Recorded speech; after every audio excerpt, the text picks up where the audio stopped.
Pues muy buenas tardes de nuevo. Bienvenidos todos, todas a esta ya recta final de nuestras jornadas de teología, las 17ª jornadas, dedicadas este año coincidiendo con el 5º centenario de la conversión de Ignacio en 1521, precisamente a este hecho trascendental en su vida y también que ha tenido tanta repercusión en la historia y que nos alcanza a nosotros. Damos la bienvenida a los que se han incorporado también en versión online a las jornadas. Un especial saludo, don Francisco José, bienvenido a estas jornadas y gracias por estar presente con nosotros esta tarde. Ayer por la tarde, cuando comenzábamos las jornadas, el coordinador, el profesor Fernando Millán Romeral, nos presentó brevemente el programa y ya nos anunció que por diversas razones, pues el profesor retirado, jubilado de comillas, el profesor don Santiago Arzubialde Echevarría, por diversas razones no podía estar aquí físicamente presente entre nosotros, pero nos ha mandado su texto escrito que leerá, como nos recordaba Fernando Millán ayer, el profesor Gabino Uribarri. Me han pedido muy brevemente que haga una presentación del profesor Santiago Arzubialde Echevarría, con el que tuve el placer de coincidir en comillas durante no pocos años, primero en mi condición de alumno y después como compañero suyo en el Instituto Universitario de Espiritualidad. Profesor Santiago Arzubialde Echevarría es doctor en Teología Espiritual por la Universidad Pontificia Salamanca, con una preciosísima tesis sobre los ejercicios espirituales de San Ignacio de Loyola. Es Historia y Análisis, dirigida por el profesor José Ramón Busto. Ese libro vio su publicación en el número 1, fue el que abrió en el año 1991 la colección Manresa, dedicada a estudios de teología, historia y espiritualidad ignaciana. Reeditado en el año 2007, se ha convertido en un libro de primera referencia para el estudio un poquito serio, en profundidad, desde el punto de vista exegético, teológico, patrístico, retórico, semiótico y espiritual de los ejercicios. Los que conocemos un poco el manual y el texto, pues lo reconocemos como un libro de referencia. El padre Santiago Arzubialde es también una referencia en la Facultad de Teología por haber formado parte del equipo fundador del Instituto Universitario de Espiritualidad allá por el año 1982. Recordar a Arzubialde es también traer a la memoria pues profesores ilustres de la facultad, como el profesor García Lomas, el profesor Secundino Castro, los profesores también Pascual Cebollada, actualmente en Roma, o el profesor Javier Quinzá, que también ha sido después el sucesor de García Lomas como director del instituto. En cuanto a la docencia, Santiago Arzubialde ha dedicado gran parte de su vida a dos campos que le preocuparon siempre mucho. Primero, la teología espiritual. Su manual Theologia Spiritualis fue el libro de referencia de generaciones de alumnos en comillas, y después a la teología patrística también. Ha sido con la reforma del programa de estudios, el profesor Arzubialde pues asumió la asignatura de la historia de la espiritualidad, primera parte, que sobre todo era el estudio de la teología y la mística de los santos padres, comenzando pues casi desde el pastor de Hermas y terminando con el último de los padres, San Bernardo. Y el tercer campo, podría decir, de gran estudio e investigación de Arzubialde, pues ha sido, como no, la teología y la espiritualidad ignaciana. He aludido a su manual de referencia, más que un manual, un libro de investigación sobre ejercicios, el estudio infatigable y constante sobre las constituciones de la compañía, con esa edición crítica del texto en el número 12 de la colección Manresa. Y pues recientemente tiene en prensa, no todavía en prensa, pero sí en preparación muy avanzada, un manual sobre discernimiento y discreción, en el cual recoge los estudios y los principales maestros de la tradición sobre el discernimiento y la discreción de espíritus, pues desde prácticamente Juan Casiano, tiene su estudio sobre la comparación entre Juan Casiano e Ignacio de Loyola. Bien, junto a esta carrera académica innegable del profesor Santiago Arzubialde, tenemos que destacar también su condición de maestro. Maestro, formador de formadores, conocedor de los ejercicios, preocupado por dar el mes de ejercicios y mantenerse en la pastoral cualificada de los ejercicios, tanto en la vida religiosa como en la compañía de Jesús, y también también sus innumerables colaboraciones con el ámbito diocesano en diversas diócesis. Como ustedes saben, ahora el padre Santiago Arzubialde reside en la comunidad jesuita de Javier, donde mantiene también su actividad investigadora, en parte en contacto también con la Facultad de Comillas, y una actividad pastoral de acompañamiento, de formación y dador de ejercicios.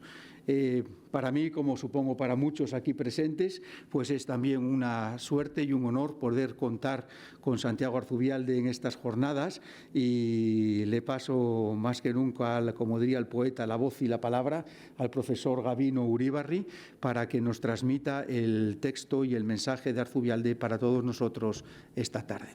Si Santiago Arzubialde nos está escuchando, no lo sé, pues bienvenido, y podemos darle la bienvenida pues con un aplauso. Sí, señor.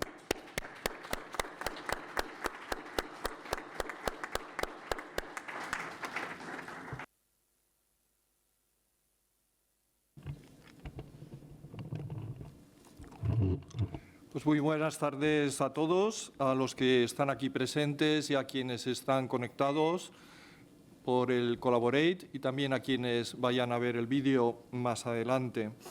Es para mí un honor inesperado poner voz al pensamiento del padre Arzubialde sobre este tema, el conocimiento interno de nuestro Señor Jesucristo. No va a ser su voz, evidentemente, pero cualquiera que haya leído la obra o parte de la obra del padre Arzubialde, pues caerá enseguida en la cuenta de que sí es su pensamiento. Vamos a ir proyectando para que puedan seguir con más facilidad la ponencia. Yo voy a leer una versión breve, concordada con el padre Arzubialde, para ajustarnos al tiempo, más o menos unos 50 minutos. Vamos a ir proyectando un esquema para que les resulte más fácil seguir el texto. Yo voy a procurar leerlo más bien despacio que deprisa. Ya les anuncio que la clave de todo lo que se va a desarrollar viene en la densa introducción con la que comienzo la lectura. Introducción. Con frecuencia, especialmente en la Iglesia latina, se ha solido disociar la experiencia de Cristo de la persona del Padre, y todavía, en mayor medida, si cabe, se ha olvidado el papel que juega la persona del Espíritu Santo en la obra conjunta con el Verbo eterno encarnado en la economía del misterio de la salvación.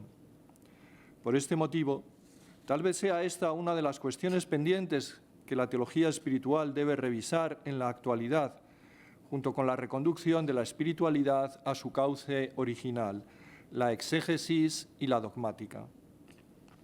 Partiendo de este supuesto, creo que se puede afirmar que el conocimiento interno de Cristo, clave de bóveda de la vida espiritual y único itinerario posible de la misma, por su indisociable vinculación a la alianza de Dios con su pueblo y a la inhabitación en Cristo de la persona del Padre, es el motivo ideal para reconsiderar, a partir de él, dicha reunificación. Tal vez sea el punto en el que la dogmática y la espiritualidad coincidan con mayor precisión y en donde la espiritualidad se manifieste con mayor evidencia como la cara oculta de la dogmática en su dimensión de misterio. De manera que el conocimiento interno de Cristo, espiritualidad, tiene lugar al mismo tiempo la experiencia del misterio trinitario de Dios, la teología, a saber, la dogmática. Comencemos por algunos datos puramente evidentes, las leyes de los contratos humanos y el fenómeno de la amistad. Primer punto, significado y valor de los pactos humanos y de la amistad. La amistad humana en su íntima relación con la virtud. La amistad es el vínculo humano de familiaridad, mutua pertenencia y fidelidad que surge espontáneamente, de modo natural, entre dos personas, bien del mismo sexo o bien de diferente sexo, a causa de la afinidad o sintonía que se establece entre ellas, fruto de la convivencia habitual, en orden a un proyecto común, por ejemplo, una hazaña bélica, o la práctica del bien y de la virtud. Una afinidad en la que, en primer lugar, se valora o aprecia no tanto la personalidad individual del otro, sino el pacto tácito que se establece entre ambos por el vínculo de la amistad y la calidad moral de la virtud que en ella se ejercita. un pacto de mutua pertenencia, sellado por la ley de la fidelidad conforme a las cláusulas de la rectitud y de la honestidad. El fenómeno de la amistad desde el punto de vista antropológico. Ahora bien, en la amistad, lo mismo que en el amor, acontece un fenómeno curioso, que la empatía da pie al trasvase de identidad de uno a otro y, en último término, a la identificación. De manera que, a causa de ese desplazamiento de la propia subjetividad, la otra persona llega a formar parte del propio yo y su bien se convierte en el propio bien.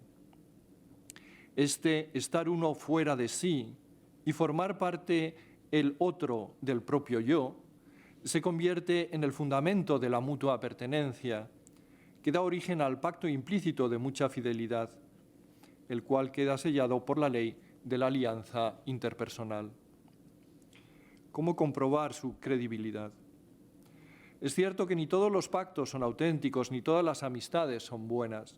No obstante, se puede comprobar su veracidad cuando, al pasar por la prueba, en ella el amigo se debe mostrar digno de confianza y permanecer fiel. Pues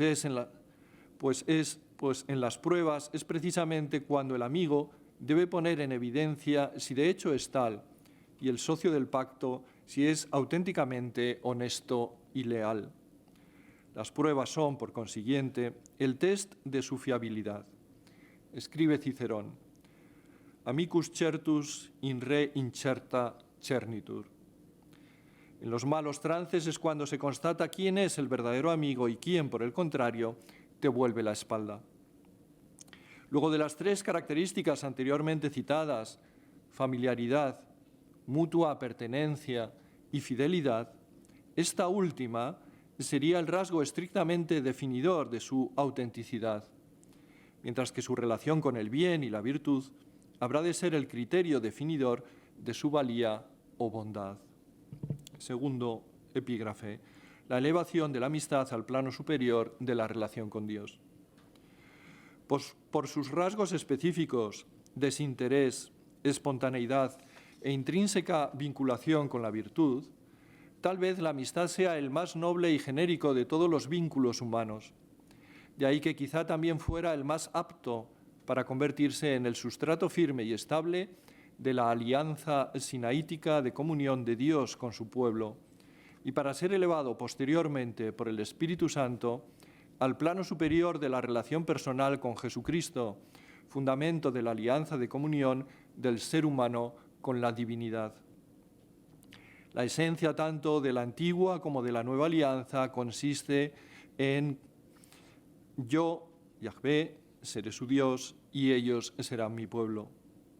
Y desde entonces la Torá fue la ley del pacto que Israel había contraído con Yahvé y en adelante debía cumplir.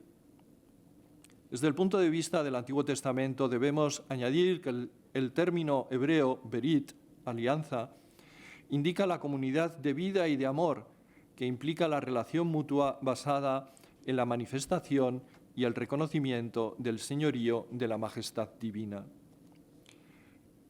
La transición de la alianza mosaica del Sinaí a la perspectiva cristológica. El punto de vista neotestamentario parte también de la iniciativa divina que atrae, eros, hacia la persona de su Hijo. Luego es el don de una atracción que precede toda iniciativa personal, ya que lo propio del mirar de la infinitud es un mirar del Padre en Cristo y hacia Cristo.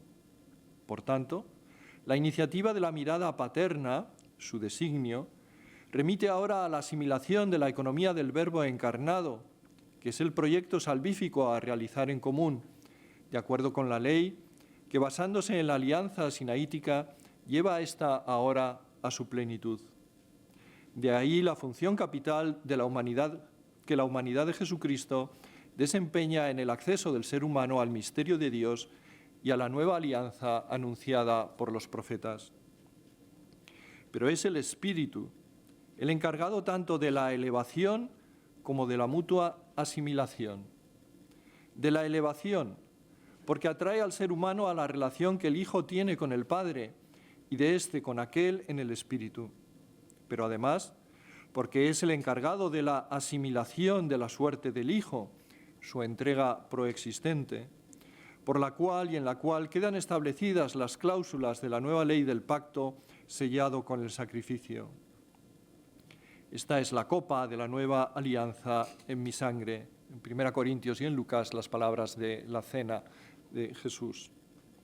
Por medio de estas cláusulas, el Espíritu hace partícipe de forma real tanto a la comunidad en la Eucaristía como a la persona individual de la caritas divina, agape, otorgándole el conocimiento de Dios. Nadie puede venir a mí si no lo atrae el Padre que me ha enviado. De ahí que, según el Evangelio de Juan 6,44, la atracción hacia la persona de Jesucristo acontece en virtud de la iniciativa del Padre, motivo por el que no se trata de mero eros humano, sino de un don previamente recibido de lo alto, su designio o beneplácito, que capacita al creyente para la relación interpersonal y para la pertenencia a la persona del Señor Jesús, de acuerdo con el dato revelado y la ulterior interiorización de su verdad. El Espíritu, por su parte, al secundar esta libre iniciativa del Padre, lleva a la consumación, por medio de la gradual interiorización de la palabra, de la verdad de Jesús, la plena identificación con la persona del Señor. En este punto es donde precisamente convergen la obra conjunta del Verbo y del Espíritu, o la vida en Cristo y en el Espíritu. Tercero, la interiorización del conocimiento interno de Jesucristo por obra del Espíritu. La asimetría del conocimiento interno de Jesucristo. Nuestra relación con la persona de Jesucristo adolece, por otra parte, de una doble asimetría. Debido, en primer lugar, a su condición de verdadero hombre y de Verbo eterno Dios, y también debido a las dos fases de su itinerario existencial, según la carne y según el Espíritu. Existen, por tanto, dos modos de conocimiento de la persona de Cristo, los cuales corresponden precisamente al doble estadio de su mediación, según Romanos 1:3-4, de abajamiento encarnatorio y de exaltación en cuanto resucitado a la diestra del Padre. Lo que corresponde al doble movimiento de la economía del misterio, a patre per filium in spiritu y per Christum in spiritu ad patrem. A, según la carne. Conocerle según la carne es conocer su historia, su humanidad y sus misterios con los ojos de la fe pascual y quedar configurado por la forma encarnatoria de su vida proexistente o servicio en favor de los hombres. Porque el Hijo del Hombre no ha venido a ser servido, sino a servir y a dar su vida en rescate por la multitud. Marcos 10:45. Este conocimiento, diríamos carnal, descendente o encarnatorio, presupone implícitamente que el amor, al darse, se vacía para llegar a ser parte del otro. Es la lógica del amor trinitario, una oquedad colmada por la forma configuradora del amor pascual, figura kenótica que desde siempre fue interpretada a partir de la personalidad corporativa del Eved Yahvé, el siervo de Yahvé, del deutero Isaías 52 y 53, o del siervo que entrega su vida en servicio proexistente en favor de la multitud y que neotestamentariamente quedó acuñada en el himno cristológico de Filipenses 2, 6, 11. Es por último reconocerle en cuanto descendiente de David, Mesías crucificado y verdadero hombre. La teología espiritual vivió este descenso, donación, de acuerdo con la teología mística del amor al crucificado. B, según el Espíritu. Conocerle según el Espíritu, en cambio, es reconocerle en virtud de la resurrección como Hijo de Dios en poder según el Espíritu de santidad, o tener experiencia de su condición de nuevo Adán, sentado a la diestra del Padre. Este reconocimiento de la condición divina del resucitado ha estado siempre abierta a la infinitud del misterio. Los relatos de las apariciones la han expresado con la palabra proskínesis, lo que supone, para quien queda así adherido a la persona de Cristo, caer de rodillas en adoración y ser conducido por el Espíritu a la semejanza del nuevo Adán e imagen de Dios, para quedar por él divinizado por la recepción del don escatológico del Espíritu de Jesús. Espíritu que previamente ha morado en él y ahora el Padre lo otorga a través de su humanidad glorificada. Cuarto, el encuentro oracional de la amistad y su función. El encuentro interpersonal con Cristo es un diálogo y un intercambio, un encuentro prolongado a solas y en silencio. Su misma presencia crea el silencio en el que el Padre pronuncia de nuevo su palabra, también en el silencio, es decir, en su misma infinitud. El diálogo entonces va más allá de las palabras y tiene lugar el encuentro íntimo propio de la amistad. En ese encuentro prolongado y silencioso, la persona recibe la vida de la amistad de Cristo, que colma por completo el vacío de la propia nada con la plenitud de su condición divina de Señor. Para mí la vida es Cristo, dirá Pablo, lo que da origen al gozo de la mutua pertenencia, en especial de Él a cada persona, y al pacto implícito de la mutua fidelidad propio de la amistad que sella la alianza. Pero debido a que en la amistad todo es común, Él vive, asume, lo propio del individuo, y éste a su vez vive lo del Señor en favor de los demás. Es así como tiene lugar el intercambio. Él, por medio de la forma configuradora de su proexistencia, hace partícipe al orante de la misma misión que el Padre le ha confiado, lo que equivale a la participación en la suerte del Hijo del Hombre en su ascenso hacia Jerusalén. Y en ese vacío se recibe del Señor el intercambio, la ley primordial tanto de la amistad como de la plena configuración con su persona. El grano de trigo debe caer en tierra y morir para poder fructificar. La persona debe aceptar la lógica paradójica del amor, en la que perderse equivale a ganarse, porque la kenosis encarnatoria hasta el término de la cruz es al mismo tiempo la exaltación del amor. Toda una apretada síntesis existencial del misterio pascual en el himno de Filipenses.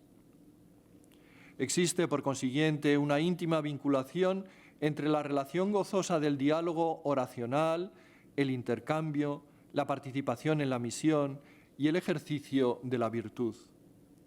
Sellada esta por la forma encarnatoria de la expropiación y la exaltación del amor, mediante la cual Jesús prolonga en la vida del creyente su propia misión en el Espíritu. Luego el requisito del éxodo de sí y la práctica de la virtud forman parte esencial e indispensable tanto del verdadero conocimiento interno de la persona de Jesucristo como de la ley de la alianza. La economía del misterio pone de manifiesto de este modo la obra del Espíritu, la caritas divina, y en ella adviene el reinado de Dios. La lógica del misterio pascual se convierte entonces en el fundamento del ejercicio de la virtud, la cual forma parte esencial del pacto por tratarse de la ley de la nueva alianza. De manera que la relación íntima con Cristo queda inserta, por el servicio propio de la misión de Jesús, en la compleja realidad histórica de la vida humana, lo cual anuda indisolublemente dos cuestiones fundamentales. En primer lugar, la amistad de Jesucristo al proyecto que el Padre le ha confiado. Y en segundo lugar, a la ley de la alianza, que es el ejercicio de la auténtica virtud cristiana de la caridad, el amor al prójimo, pues quien no ama no conoce a Dios. Primera de Juan. Conocer internamente a Jesucristo significa que el Espíritu infunde en la persona que se adhiere a Él, en primer lugar, el conocimiento de la verdad de Jesús, dirá Juan, su comunión con el Padre y la mutua inmanencia de ambos en el amor, el Espíritu. Pero simultáneamente, por medio de la identificación con su destino, el Espíritu trasvasa al orante la misión de Jesús y el contenido concreto de la misma, la entrega hasta el final, que por mí se ha hecho hombre. La primera carta de Juan alude a este conocimiento interior por medio del óleo de la unción que el Espíritu interioriza en el creyente. Cito de la primera de Juan. En cuanto a vosotros, estáis ungidos por el Santo. la unción que de Él habéis recibido permanece en vosotros y no necesitáis que nadie os enseñe. Según os enseñó, permaneced en Él. Fin de la cita. Donde los verbos moraren y permaneceren se refieren por igual tanto a la identificación con Cristo como al amor fraterno. El test de la fidelidad. Un amor de amistad que en todo caso ha de pasar siempre por la prueba e incluso por la ausencia para acreditar su fidelidad. Pues se trata, en primer lugar, de la misma fidelidad de Jesús al Padre. No se haga lo que yo quiero, sino lo que quieras tú. Marcos 14, 36. Esa fidelidad se convierte ahora en uno de los rasgos esenciales del vínculo religioso, fiarse de Dios y abandonarse en sus manos a su voluntad. Quinto punto, la experiencia en Cristo del misterio trinitario de Dios es la parte fundamental de la ponencia. Comencemos por algunos datos elementales. Jesús vino para hablarnos del Padre, de su modo peculiar de proceder, las parábolas, de cómo el Padre moraba en Él y Él en el Padre, nos dirá el Evangelio de Juan. Nos ha enseñado a invocarle como Él mismo lo hacía, Abba, a santificar su nombre, a desear que se cumpla su designio de salvación y a suplicar que advenga el ejercicio de su paternidad, su reinado. Luego, la relación de Jesús al Padre y del Padre con Jesús es el núcleo originario de la experiencia espiritual cristiana. No hay otra. Ahora bien, existen desde la óptica pascual dos modos diversos de aproximarse a esta única experiencia fundamental. Uno, a la vez místico y metafísico, más propio de la Iglesia del Oriente cristiano, llamado teología negativa. El otro, histórico y estaurológico, es decir, relativo a la cruz, por el que somos acogidos en nuestro desvalimiento por la benignidad del abrazo del Padre que nos adopta en Cristo como hijos suyos, Gálatas 4, 5, 6, por obra del Espíritu. Esta segunda aproximación es más típica de la Iglesia latina de Occidente. Ahora bien, la Iglesia habrá de respirar siempre con los dos pulmones, el de Oriente y el de Occidente. A, la mística metafísica o apofática.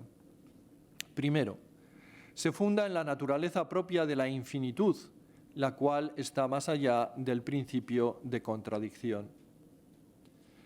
Hace hincapié en la infinitud de la divinidad. Trata de comprender al mismo tiempo la diferencia interpersonal y la triunidad del ser divino, el auténtico monoteísmo cristiano.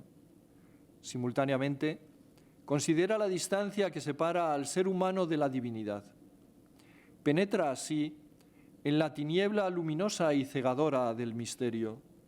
Su símbolo es la luz y su soporte la inherente apertura trascendental del psiquismo humano.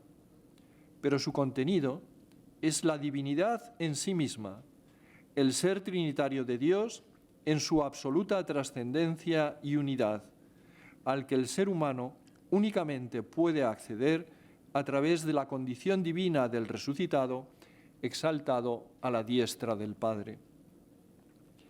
De la diferente y triple relación interpersonal originaria que constituye la esencia y unidad del ser trinitario, surge entonces la posibilidad, inherente a la misma infinitud, de la mutua inmanencia y unidad en virtud precisamente del poder del amor. Es más, en el ser divino, la diferencia interpersonal es la condición de posibilidad de una acrecentada unidad en virtud de dicha inmanencia y comunión. Segundo, el contenido nuclear de esta experiencia es la divinidad y la unidad del ser trinitario de Dios, a saber, la Trinidad inmanente. El Padre se diferencia, establece un tipo de relación originaria con el Hijo, la donación, y al mismo tiempo mora en él.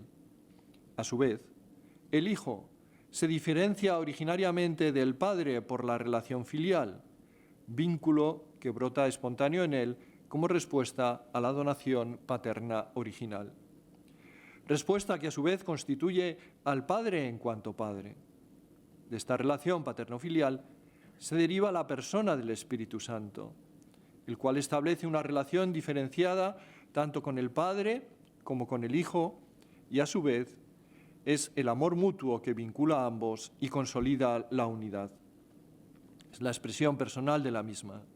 Si el Padre es el fundamento originario de la divinidad, fuente y origen, el Espíritu es la persona, el vínculo del amor, en quien esa unidad entre el Padre y el Hijo se consuma, así como el poder personal del amor o el resplandor y exterioridad de la infinitud de la luz, de la doxa divina, la gloria divina. Es también el poder creador o el espacio en virtud del cual lo otro fuera de Dios es posible. Por ese motivo ha sido denominado Señor y dador de vida. El punto de vista apofático, por consiguiente, no se apoya simplemente en la especulación de la razón, sino que se centra sobre todo en el resplandor de la luz, la doxa, la gloria del ser trinitario. Porque dada la naturaleza de la infinitud, cuando ésta se identifica con el amor, sucede que frente a todo lo finito, la diferencia interpersonal, el diálogo o comunicación eterna, coincide con la unidad. De manera que en la infinitud divina, la libertad y la necesidad, el movimiento y la quietud, el presente y la eternidad, la trinidad de personas y la unidad, a saber, los términos en sí mismos contrarios, no solo no se oponen entre sí, sino que coinciden en y a causa de la infinitud del amor. Tercero, es una experiencia descendente, a patre per filium in spiritu, porque parte de la generación eterna del Verbo o cristología prenicena del Logos, a la que la Iglesia primitiva llegó después de la resurrección, al reflexionar en el Espíritu acerca de la identidad, la preexistencia eterna, de aquel que un día había muerto y resucitado. Una experiencia del misterio de Dios a la que únicamente se puede acceder desde la condición divina del resucitado y su participación en el misterio trinitario. Una experiencia descendente, además, porque tiene como contenido nuclear la luz de la divinidad, que manifiesta hacia afuera el esplendor de la unidad del ser trinitario en su infinitud. Mística, apofática, cuyo contenido no es otro que la Trinidad inmanente en su libre autocomunicación, iluminación, y la subsiguiente adoración de la infinita trascendencia de la majestad divina, el apofatismo, que es el reflejo del retorno. Cuarto, en la que la luz ciega la mente humana al tiempo que la absorbe e ilumina. La paradójica relación intratrinitaria, por hallarse más allá del principio de contradicción o del muro de los contrarios, dirá Nicolás de Cusa, es la luz de la tiniebla, que al mismo tiempo ciega e ilumina la mente humana. Un fenómeno paradójico que consiste en que la luz, al mismo tiempo ciega el entendimiento, lo ilumina haciéndole penetrar en la tiniebla luminosa y cegadora del misterio. Quinto, el proceso humano de participación en la luz, la salvación, tiene lugar por medio de la iluminación y la divinización. Esta peculiar relación de alianza que la infinitud establece con el ser humano al hacerle partícipe de su misma condición, divinizarlo, es, como decía antes, a un tiempo recepción de la luz, iluminación y adoración reverencial de la majestad divina, apofatismo. Pero el proceso de participación en ella fue considerado, o bien a partir del itinerario de la vida de Moisés. Esta perspectiva mística distinguía dos fases, la zarza y el ingreso en la nube, o bien desde el punto de vista de la pura trascendencia de la infinitud, la teología mística de Dionisio, el pseudo-areopagita.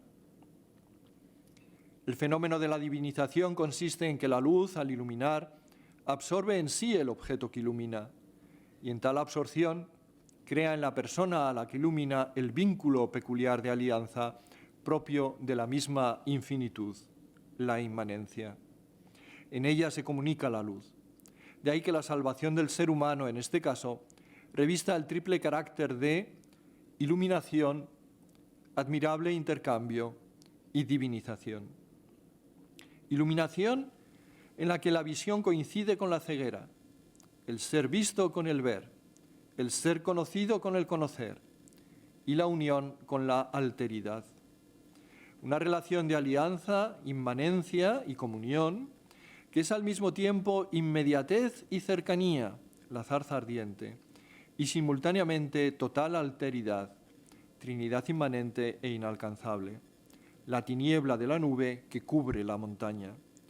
Porque la divinidad, al ser infinita, paradójicamente todo lo contiene en sí, y al mismo tiempo ella misma está siempre más allá, es el totalmente otro. Por consiguiente, la experiencia mística o apofática es una experiencia real, recibida, del misterio de Dios, de la Trinidad inmanente, pero considerada desde la óptica de la divinidad del resucitado, ya que únicamente a través de él es posible acceder al misterio de la infinitud del ser trinitario, la teología. Sexto, en resumen, es preciso tener siempre presente esta escueta síntesis metafísica de la infinitud a la hora de analizar el fundamento de la experiencia apofática del misterio de Dios. La mente humana, por otra parte, siempre ha necesitado comprenderse a sí misma, interpretar la trascendencia que la habita, ser iluminada místicamente acerca de su misma condición, habitud, por y desde el misterio de la infinitud divina. B. La mística filial, en cambio, se centra en cómo ha vivido históricamente Jesús su eterna filiación. Primero, parte de la experiencia histórica del Verbo eterno encarnado. Su fundamento es doble. Por una parte, la cristología neumatológica, la presencia del Espíritu en y sobre Jesús, la relación de éste al Padre en el Espíritu, y por otra, el misterio pascual. Esta mística filial pone el acento en cómo ha vivido históricamente Jesús, el Hijo, su eterna filiación de modo humano, en cómo el Padre ungió un día a su Hijo en el Jordán con el Espíritu, y éste lo condujo a lo largo de la misión, en cómo, incluso durante su mismo recorrido histórico, era el Padre quien moraba en él y él en el Padre. Y por último, en cómo vivió el abandono en las manos del Padre en las diversas circunstancias de su vida, para finalmente ofrecerse al Padre en el Espíritu como sacrificio de la nueva alianza. Por tanto, la mística filial es una experiencia del Verbo eterno encarnado y en él del Padre invisible y de su infinitud. Segundo, es una experiencia ascendente, per Christum in spiritu ad patrem, porque el dinamismo de la economía de la salvación consiste precisamente en el retorno de todo al origen, por Cristo en el Espíritu.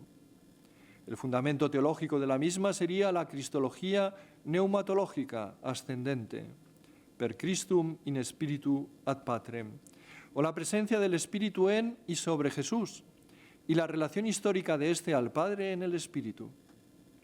Pero su contenido es el dinamismo salvífico de la Trinidad económica o la obra conjunta del Verbo y del Espíritu para la gloria de Dios Padre.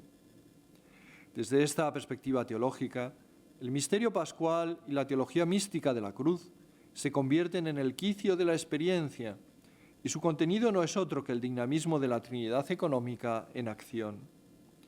La salvación del ser humano, entonces, es por una parte justificación, santificación, sacrificio, expiación y satisfacción, y por otra, rescate, triunfo y liberación de todos los enemigos, en especial del pecado y de la muerte.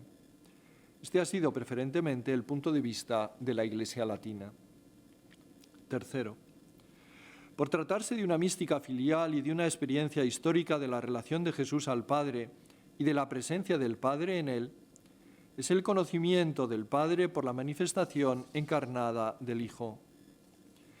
Las palabras de Jesús iluminan el contenido circular de esta experiencia. En aquel momento Jesús tomó la palabra y dijo, Mateo 11, 25-27, «Te doy gracias, Padre, Señor del cielo y de la tierra, porque has escondido estas cosas a los sabios y entendidos y se las has revelado a los pequeños. Sí, Padre, así te ha parecido bien. Todo me ha sido entregado por mi Padre, y nadie conoce al Hijo más que el Padre, y nadie conoce al Padre sino el Hijo, y aquel a quien el Hijo se lo quiera revelar. Cuarto, y a la inversa, cuando el Padre abraza al creyente en su amor, al adoptarlo, deja en él impresa la imagen de su Hijo. De este modo, el amor del Padre revela la verdadera identidad de su Hijo, posibilitando la identificación con Él, precisamente en virtud de la inmanencia existente entre ambos.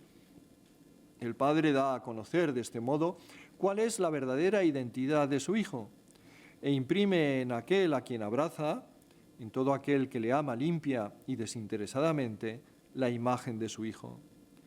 Le concede, mediante esa revelación de su ser de Padre, la verdadera identidad del Hijo y su designio de identificarlo con Él, a saber, lo adopta como Hijo. Se da, por consiguiente, una doble circularidad. Conocer la humanidad de Jesucristo es hallar en Él al Padre invisible. La humanidad histórica del Verbo eterno encarnado se convierte, en este caso, en el quicio del encuentro con la infinitud del Padre, para abandonarse en su amor e identificarse con la forma de ser del Hijo. Y a la inversa, cuando el Padre le abraza al creyente en su amor, deja en él la impronta de su Hijo, lo adopta en Cristo como Hijo y le hace partícipe de su vida filial. Un conocimiento que, por ser don del Espíritu, da origen a la inmanencia y a la comunión, a morar en, según la expresión del Evangelio de Juan. Vendremos a Él y haremos morada en Él. La trascendencia de la divinidad, en este caso, se pone de manifiesto precisamente en la desproporción sobrecogedora existente entre la debilidad de la indigencia humana, la trama humana, y el abismo insondable de la fidelidad del amor del Padre, cuyo beneplácito, la paradoja, consiste en revelar su ser precisamente a quien no cuenta y convertirse en su seguridad, la roca firme. En revelarse subcontrario, dirá la perspectiva luterana, es decir, en lo radicalmente opuesto a su infinitud, la pasión y la cruz, dando así origen a la justificación gratuita por la fe y al abandono filial en las manos del Padre. Quinto, la perspectiva pascual, por su parte, considera cómo se ha ofrecido Jesús al Padre en el Espíritu y se ha convertido en el sacrificio de la nueva alianza de comunión de Dios con su pueblo. En su kénosis ha puesto de manifiesto la exaltación del amor, la lógica del amor trinitario. Esta aproximación propia de la economía de la salvación, de la Trinidad económica, es preferentemente estaurológica, centrada en la cruz. Pone de relieve la teología mística de la cruz.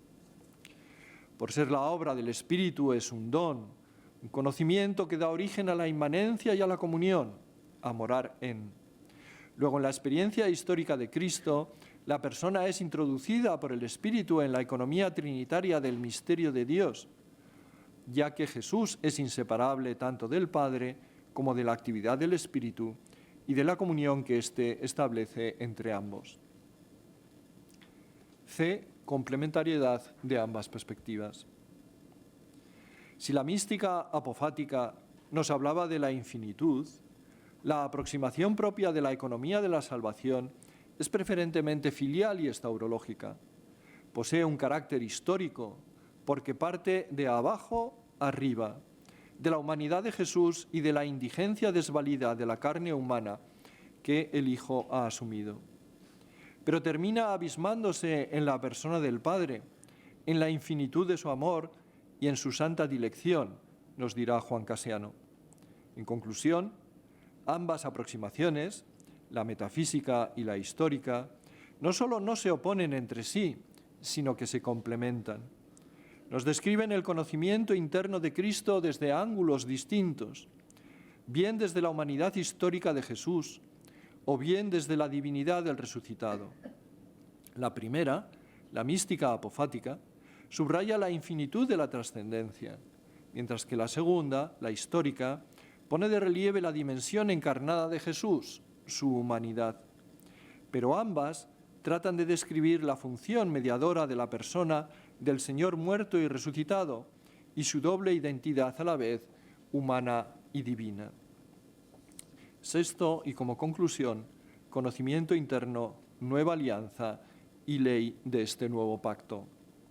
Primero, decíamos al principio que no puede darse la alianza de amistad con Jesucristo al margen de la ley del pacto, en orden a la realización en común de la tarea que Jesús ha recibido de su Padre, la misión. Ahora sabemos, a partir de la historia de Jesús, que en el sacrificio de Cristo ha tenido lugar la nueva alianza de Dios con su pueblo y que la forma Christi es la ley de ese nuevo pacto que sintetiza el modo y el contenido nuclear de la misión. La ley en la que se concreta el pacto de fidelidad por la entrega de la propia vida, el modo incondicional que da origen a la exaltación del amor. Esa nueva alianza, la entrega proexistente de Cristo en la cruz y su prolongación en la Eucaristía, dimana ahora la nueva ley que lleva a su plenitud la antigua Torá sinaítica. De ella se deriva la virtud que recibe de lo alto su norma y medida, pero a causa del origen del que procede, en ella el amor carece de medida. El Espíritu, por medio de esta forma virtutis, hace pasar al creyente de la itinerancia inicial del seguimiento a la configuración con Cristo y su misterio, forma que consuma la mutua pertenencia, ratifica la nueva alianza y prolonga aquí y ahora en la vida del creyente la misión de Jesús. Es la ley de la caridad que Dios mismo graba e imprime directamente en el corazón de todo hombre. Segundo, la profecía de Jeremías pone el acento en que tal actividad es iniciativa exclusiva de Dios. Jeremías 31-34. Llegan días, oráculo del Señor, en que haré con la casa de Israel y la casa de Judá una alianza nueva. Pondré mi ley en su interior y la escribiré en sus corazones. Yo seré su Dios y ellos serán mi pueblo. Ya no tendrán que enseñarse unos a otros diciendo, conoced al Señor, pues todos me conocerán, desde el más pequeño al mayor, oráculo del Señor, cuando perdone su culpa y no recuerde ya sus pecados. Mientras, San Pablo se fija más en los aspectos humanos de ese camino o ley por excelencia, en 1 Corintios 13. El amor es paciente, es benigno. El amor no tiene envidia, no presume, no se engríe, no es indecoroso ni egoísta, no se irrita, no lleva cuentas del mal, no se alegra de la injusticia, sino que goza con la verdad. Todo lo excusa, todo lo cree, todo lo espera, todo lo soporta. Tercero, por lo tanto, la ley de la nueva alianza es una virtud pegada a la realidad cotidiana e histórica, que más allá de toda estridencia, sentimentalismo o intensidad del fervor, debe integrar la voluntad divina tal como ésta se va poniendo de manifiesto en los acontecimientos de la vida humana. Una virtud que, por estar dotada de un carácter intensamente lógico y racional, está ceñida de humanismo y debe adaptarse a las medidas y circunstancias de cada momento particular de la historia en los que cada uno ha de poner por obra, aquí y ahora, el mayor bien espiritual posible. Es, por otra parte, resistencia y aguante, hipomoné, frente a todo tipo de pruebas. Es, por último, la fidelidad del amor que perdura en el tiempo.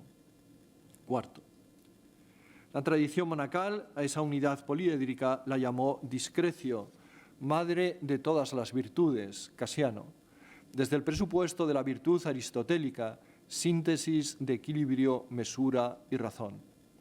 San Bernardo, en cambio, la denominará el orden del amor. Pienso que la actividad del Espíritu Santo, en este caso, debe ser interpretada bíblicamente en función de la promesa profética de la nueva alianza, Jeremías 31 y Ezequiel 36. Él suscita la virtud que aúna, por una parte, la entrega proexistente de Cristo el éxodo de sí y la exaltación del amor.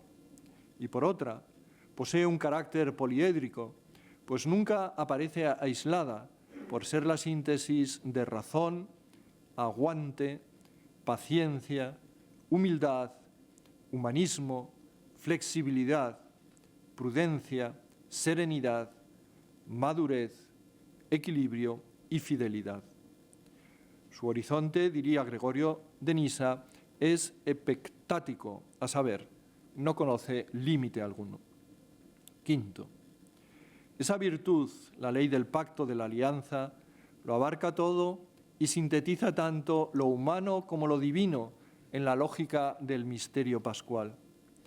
Una sabiduría superior, Juan 6:45, cuyo fundamento es el conocimiento interno del mediador de la nueva alianza, pero que desde el punto de vista humano ha quedado históricamente plasmada en la habitud de la humildad, paciencia, prudencia, mesura, humanismo y discreción. Ella es, en último término, la virtud de la caridad. San Ignacio de Loyola en las Constituciones dirá de ella que es la ley interior que el Espíritu Santo escribe e imprime en los corazones. Y cuando se refiere a su práctica, acuñará la genial expresión: discreta caridad. Muchas gracias por su atención.